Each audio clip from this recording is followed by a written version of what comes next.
October 14th, 2021, Newport, Rhode Island. A caretaker arrives at the historic Thorne estate to find the front gate wide open. No guards, no car in the driveway, just silence. Then he spots it. A gold locket lying alone in the wet grass.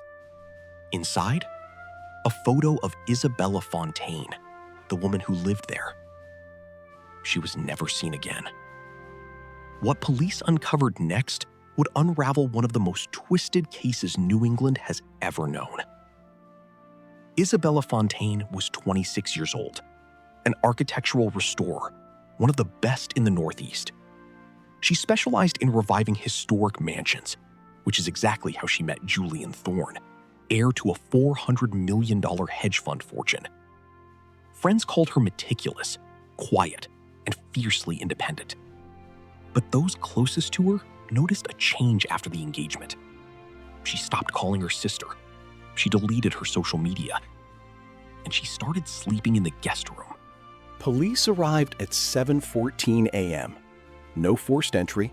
Alarm system disarmed manually at 9:47 p.m. the previous night. 2 coffee cups sat on the patio. One untouched, one drained to the last drop. The house was immaculate.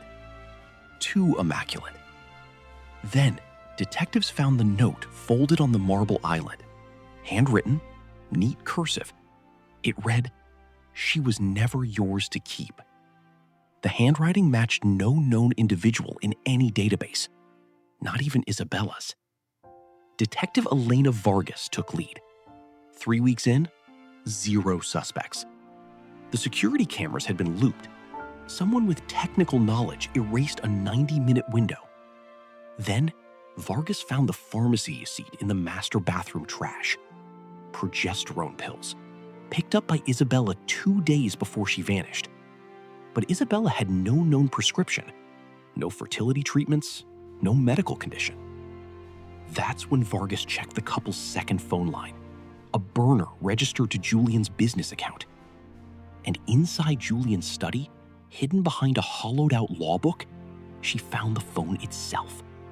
847 texts, all to one person, Clara Fontaine, Isabella's younger sister. Clara Fontaine worked as an ultrasound technician at Newport Hospital. The texts between her and Julian were coded. Phrases like, "the package is ready," and 14th, midnight, no witnesses. Detectives brought Clara in for questioning. She held out for 40 minutes. Then she broke. And the truth she confessed was not what anyone expected. Isabella Fontaine wasn't murdered. She was never kidnapped. She had paid her own sister to help her disappear. Julian Thorne was arrested for coercion and unlawful surveillance. Clara revealed that Julian had been tracking Isabella for over 2 years. Hidden cameras in the bedroom, a GPS tracker welded inside her car. And when Isabella tried to leave in August of 2021, Julian threatened to have her committed using forged psychiatric documents. But here is the twisted part. Isabella knew all of this, and instead of running to police, she designed a counter-operation. Her disappearance wasn't random, it was weaponized. She wanted Julian to be arrested for her murder, while she walked away free. The USB drive contained a 47-page manifesto, written by Isabella over 18 months. In it, she detailed Julian's psychological abuse, his financial control, and her step-by-step plan to vanish. She had opened a storage unit in rural Maine under a fake ID.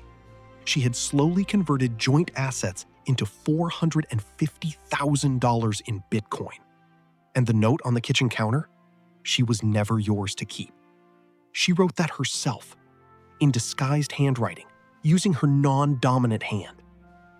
The case was never a disappearance. It was an engineered exit. A perfect crime with no victim.